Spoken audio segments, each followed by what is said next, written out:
as a breaking point. Most people think it's the knockout, but the truth is, knockouts are just the punchline. Earlier, when one fighter makes a choice and the other walks straight into it. That's exactly what happened when Sean O'Malley fought Marlon Vera the second time. On the surface, it looks like O'Malley just landed a clean right hand. But if you slow it down, if you pay attention, you see something different. You see a pivot, a setup, a decision that sealed the fight before the punch even landed. Let's break it down.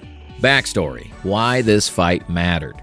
To really understand why this fight is so fascinating, you gotta go back to their first meeting. Back in 2020, Sean O'Malley was undefeated. The UFC was already marketing him as the next big star. Your winner by unanimous decision, and still undefeated, Shogun, Sean O'Malley! Flashy, precise, marketable. But in one night, Marlon Chito Vera put a giant crack in that image. He chewed up O'Malley's leg, caused nerve damage, and stopped him in the first round. Oh! Huge elbow from Chito! Suddenly, O'Malley wasn't the untouchable prodigy anymore. He was human. He was beatable. And that loss never went away. Fans kept reminding him. Critics kept saying, yeah, but he lost to Vera. So when O'Malley became champion years later, there was still one lingering question. Could he beat the man who gave him his only loss? That's what made the rematch so important. For O'Malley, it wasn't just about defending a belt. It was about erasing a ghost. For Vera, it was about proving the first fight wasn't a fluke. The build-up. Stylistically, the matchup was a classic striker's puzzle. Sean O'Malley, fast, accurate, always moving. His weapons, range, timing, and a bag full of feints that keep you guessing. He doesn't just throw punches, he paints pictures, hides his shots, sets traps. Marlon Vera, durable, relentless, with the kind of pressure that breaks most fighters over time. His main weapon? Those brutal leg kicks, the same ones that ended O'Malley's night the first time. Add in his toughness, Vera doesn't go down easily. He's the guy who walks through fire and makes you question if you can keep up. So, the big question coming in, could O'Malley dance around long enough to pick Vera apart from range? Or would Vera drag him into deep water, slow him down, and test that durability again? The invisible setup.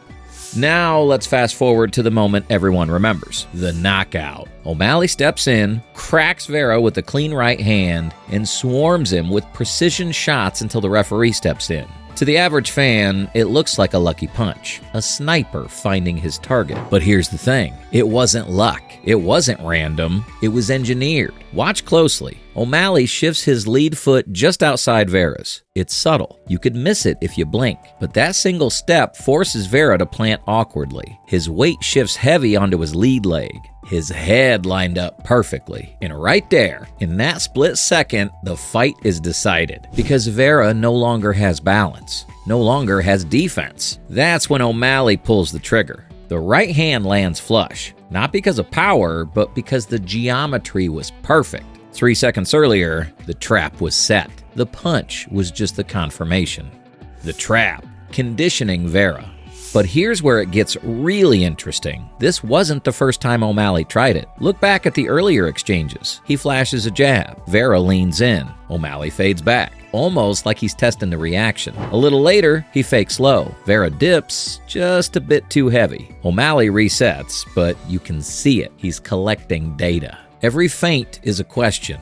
Every reaction is an answer. By the third or fourth time, O'Malley already knows how Vera will respond. So when he finally throws for real, it's not a gamble, it's a guarantee. This is the art of trap setting. You make your opponent show you their habits over and over until you know exactly where to find them. Think about Anderson Silva dropping Forrest Griffin.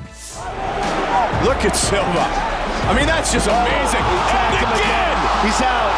Anderson Silva has knocked out Forrest Griffin. Think about Conor McGregor countering Jose Aldo. Oh my God! The first punch he threw slept him. It was a straight left, and Aldo connected with a left right afterwards as he was getting knocked out.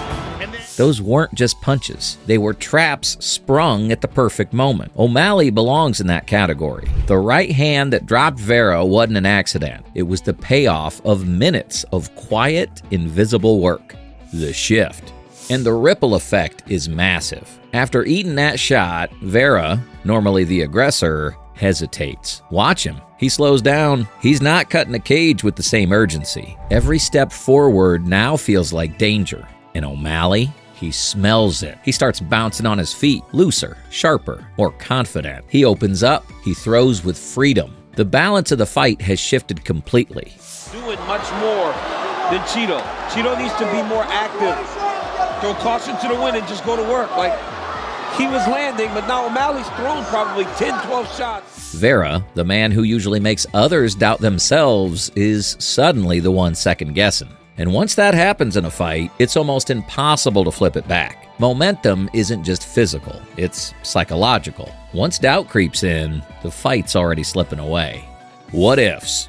But let's play the what-if game. What if Vera hadn't bitten on those earlier feints? What if he'd stayed patient, forced O'Malley to engage more in the pocket, where movement matters less? Could the outcome have been different? Maybe. But here's the truth. Against someone like O'Malley, even half a misstep is enough. You don't get many freebies. He doesn't need power to end a fight. He needs precision, and precision doesn't forgive mistakes. The bigger picture.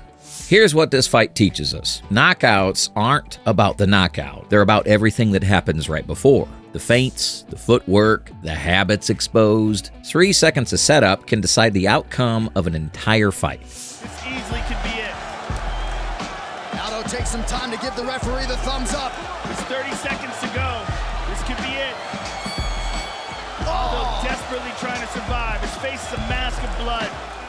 And if you don't see those seconds, you miss the real story. That's why fighters like Sean O'Malley are so dangerous. They don't just fight you, they read you. They make you hesitate. And once you hesitate, the fight is no longer yours. Closing punch. So when people talk about O'Malley dropping Vera with a clean right hand, they're not wrong. But the real fight ended earlier. It ended when O'Malley stepped outside the lead foot. It ended when Vera planted too heavy. It ended when the trap closed, 3 seconds before anyone realized what was happening. That's the pivot point. That's the moment this fight was truly over. And next time you watch a fight, remember, don't just watch the finish. Watch the setup. Because in this game, the knockout isn't the story. The 3 seconds before it are.